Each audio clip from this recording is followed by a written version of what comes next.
ciel grandissait. Et le ciel s'étalait dans l'univers. Encore et encore, il lui arrivait même de décliner. Et le ciel continuait son voyage dans l'univers. Jusqu'au jour où le ciel s'est approché de la terre. Encore et encore, plus près. Et le ciel était tellement proche de la terre qu'en se mettant sur la pointe des pieds, le ciel, on aurait presque pu le toucher du bout du doigt. À mon avis, ça devait être plutôt pratique si le ciel devait protéger les hommes et les bêtes sauvages de la brûlure du soleil et puis aussi du vent froid. Jusqu'au jour où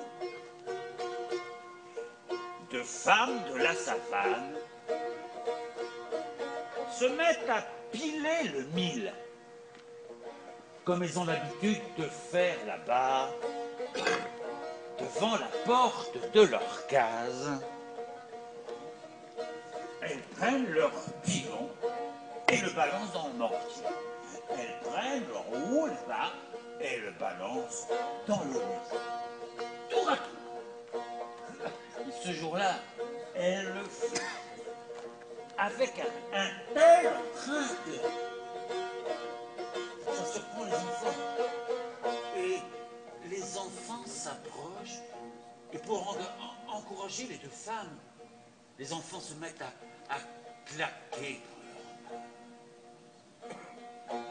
Du coup, dans les champs, dans la savane, les hommes qui cultivent la terre maigre, pauvre, s'arrêtent. Et pour encourager les femmes, voilà que les hommes se mettent à chanter. Osuto joué, osu si ablé, osuto joué, osu si ablé, osuto joué, osu si ablé, osuto joué, osu si ablé.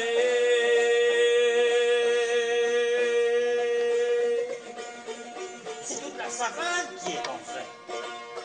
La fête est telle que dans le village, les pilons se mettent à prendre vie.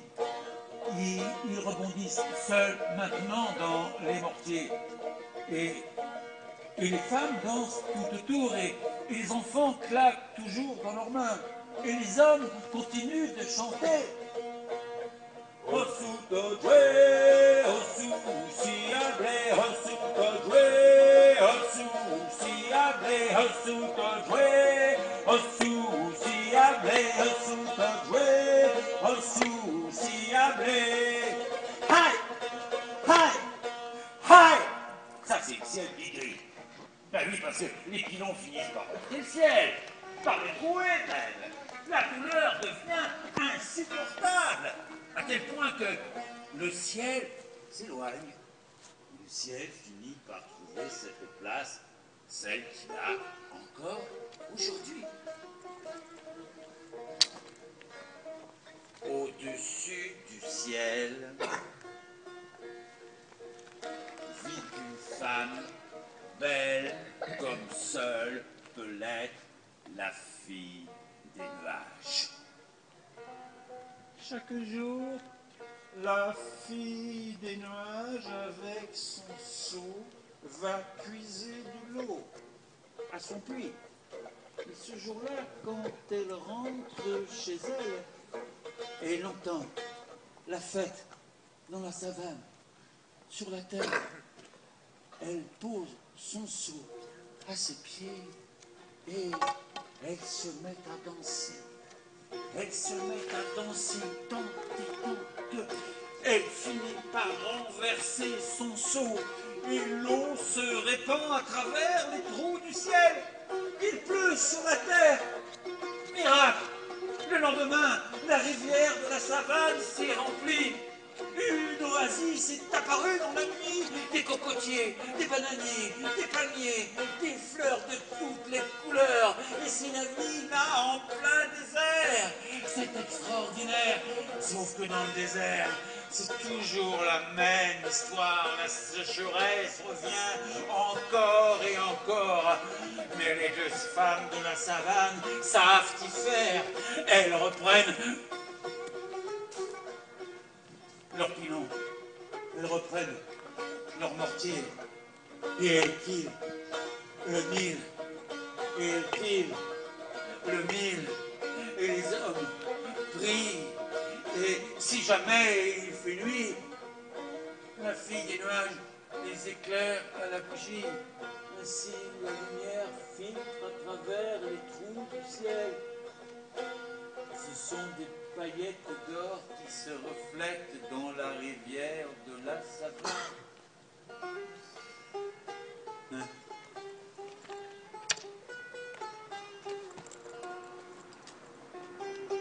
Sont les deux femmes de la savane, sans la fille des nuages. Il n'y aurait pas de pluie. Et c'est sûrement pour cela que l'on dit tout là-bas, aux portes du désert, que les femmes sont les sources de la vie.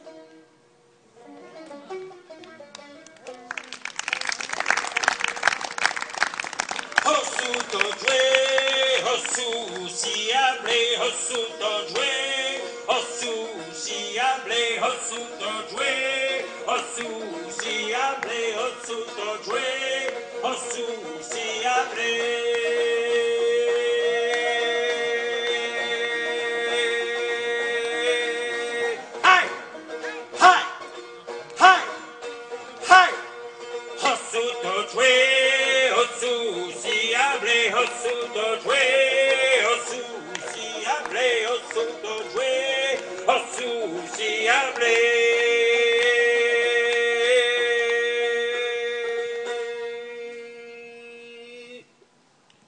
Bravo!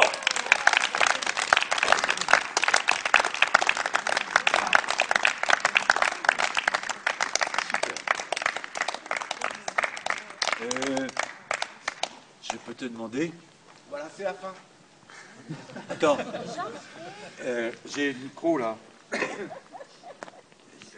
Dis-nous ta vision, la vision de l'histoire, comment tu... S'il te plaît.